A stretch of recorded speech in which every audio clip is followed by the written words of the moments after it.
Hello students, this is the next topic of class 10th biology. Uh, In previous topic we discussed about the mouth and the a typical structure of human digestive system. Now we will try to know more about it. The next part of our digestive system is oesophagus. It is also called food pipe. इसे क्या कहा जाता है? Food pipe भी कहा जाता है या ओसोफेगस कहा जाता है, जिसके द्वारा भोजन हमारे माउथ से स्टमक को ट्रेवल करता है. It joints the mouth to the stomach and it is about 25 centimetre long. यह 25 सेंटीमीटर लॉन्ग होता है, जो हमारे फायरिंग्स से और स्टमक को ज्वाइन करता है. There is no digestion is present or found in the oesophagus. Oesophagus में कोई डाइजेशन नहीं होता है. The lining of the canal of the oesophagus secrete some sticky substance that is called mucus that has been helpful for movements of the food. जो food के movement में help करता है, जो भोजन हम खाते हैं उसको मूवमेंट में नीचे ले जाने में हेल्प करता है. अच्छा, वन मोर थिंग, जब भोजन हमारे ओसोफेगस से स्टमक के पास जा रहा होता है तो उस समय ओसोफेगस यानी फूड पाइप में एक मूवमेंट होता है, एक रैदमिक मूवमेंट होता है या कॉन्स्ट्रैक्शन होता है. जैसे केचुए में नहीं होता, जैसे केचुआ चलता है उस तरीके का मूवमेंट्स पाया जाता है. Such type of movements is called peristaltic movement. Such type of movement is called peristaltic. और वन मोर थिंग, आप याद रखिएगा कि there is slightly digestion has been happen in the mouth. I have told you already. It means that carbohydrate change into the maltose, but there no digestion is found into the esophagus. Now the next topic, stomach. It is the widest organ of the alimentary canal. Alimentary canal का एक widest organ है, चौड़ा organ है सबसे. और it is J in shaped and filled with the gastric juice. यह J shape में होता है और किससे भरा होता है? C shape और J shape. और किससे भरा होता है? गैस्ट्रिक जूस से भरा होता है. और ये जो गैस्ट्रिक जूस होता है, it is the mixture of some enzymes and hydrochloric acid and a pepsin. ये किससे भरा होता है? गैस्ट्रिक जूस से भरा होता है. गैस्ट्रिक जूस जो है कि मिक्सचर होता है म्यूकस का, पेप्सिन का, हाइड्रोक्लोरिक एसिड का. ये सारे मिलकर क्या बनाते हैं? गैस्ट्रिक जूस बनाते हैं.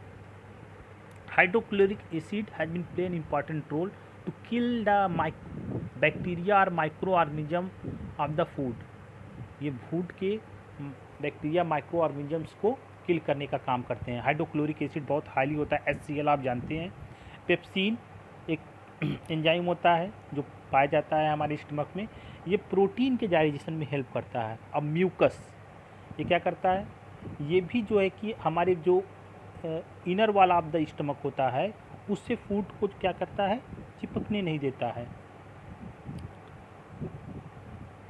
म्यूकस जो होता है, अच्छा, जब हम भोजन, आप जानते हैं कि हम अगर कोई मांस भी खाते हैं, फ्लेश खाते हैं, तो वो भी डाइजेस्ट हो जाता है हमारे स्टमक में. या कभी कभी कोई कच्चा भी खा लेते हैं. पहले लोग आदि मानव खाते थे तो वो डाइजेस्ट हो जाता. तो ऐसा क्या कारण है कि हमारा स्टमक जो कि मांस का ही बना है डाइजेस्ट नहीं होता? उसका ये कारण है कि म्यूकस की लेयर होती है.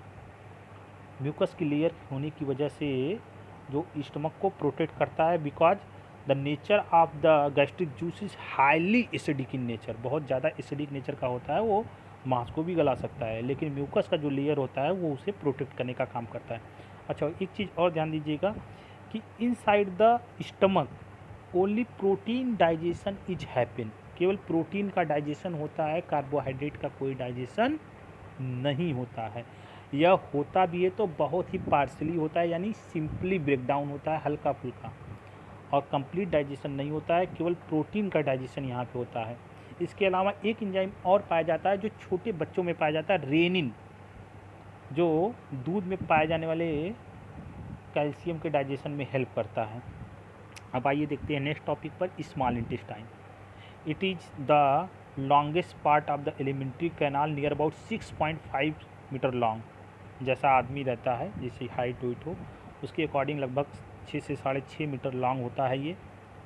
और it is the site for complete digestion of each and every type of food such as carbohydrate, fats and protein. अब प्रोटीन और फैट्स, कार्बोहाइड्रेट जो कुछ भी स्लाइटली डाइजेस्टेड थे, अब वहाँ पे कंप्लीट डाइजेशन होता है। कहाँ पर? स्मॉल इंटेस्टाइन में। याद रखिएगा, स्मॉल इंटेस्टाइन में कंप्लीट डाइजेशन होता है। अब आते हैं नेक्स्ट पॉइंट पर। जैसे ही भोजन हमारे लार्ज स्टमक से स्मॉल इंटेस्टाइन में जिस पोर्शन के थ्रू आता है, उस पोर्शन को हम डिओडेनम कहते हैं। जहाँ से वो जुड़ा होता है स्टमक से और स्मॉल इंटेस्टाइन में, उस पोर्शन को डिओडेनम कहते हैं। डिओडेनम वाले पार्ट पर ही वहाँ पर दो ऐसे ग्लैंड्स होते हैं, दैट इज लीवर और पैंक्रियाज ना, डाइजेस्टिव ग्लैंड्स होते हैं जिसे हम लीवर और पैंक्रियाज कहते हैं। लीवर जो है बाइल जूस सिक्रीट करता है, जो कि बहुत हेल्प करता है डाइजेशन में। फैट के इमल्सिफिकेशन में हेल्प करता है, यानी फैट्स को ब्रेक डाउन करता है, इमल्सिफाई करता है बाइल जूस। और इसके साथ साथ वो क्या करता है, हमारे स्टमक का जो एसिडिक नेचर होता है, जो भोजन वहाँ से आता है स्टमक से, उसका नेचर एसिडिक होता है, तो उसको कन्वर्ट करता है एल्कलाइन इन नेचर में, so that the enzyme which has been release from pancreas, जो एंजाइम पैंक्रियाज से रिलीज हो, क्योंकि वो बेसिक मीडियम में काम करता है, एल्कलाइन मीडियम में काम करता है, तो वो आसानी से वर्क कर सके, such as trypsin and lipase. यहाँ पे मैंने लिखा हुआ है। तो ट्रिप्सिन और लाइपेज जो है कि डाइजेशन में हेल्प करते हैं। किसको? ट्रिप्सिन हेल्प करता है प्रोटीन के डाइजेशन में, और लाइपेज क्या करता है, जो इमल्सिफाइड फैट्स होता है उसके डाइजेशन में हेल्प करता है। अच्छा, one more thing, the inner lining of the small intestine का जो अंदर की लाइनिंग होती है, वो हमारे फिंगर की तरह, जैसे हमारी फिंगर होती है ना हथेलियों पर, उस तरीके से प्रोजेक्शन होता है। Inner lining finger like projection होता है, जिसको हम विली कहते हैं। और ये विली क्या करता है, it can increase the surface area ना, सरफेस एरिया बढ़ा देता है। आप देखेंगे कि फिंगर लाइक प्रोजेक्शन जो आपके विली का होता है, वो सरफेस एरिया इंक्रीज कर देता है, ताकि क्या हो सके, more and more digestion absorption can be happen, ज़्यादा से ज़्यादा फूड एब्जॉर्ब किया जा सके।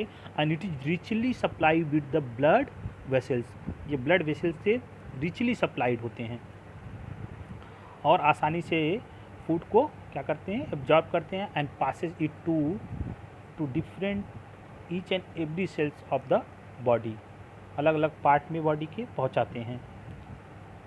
अब आते हैं नेक्स्ट टॉपिक पर, लार्ज इंटेस्टाइन।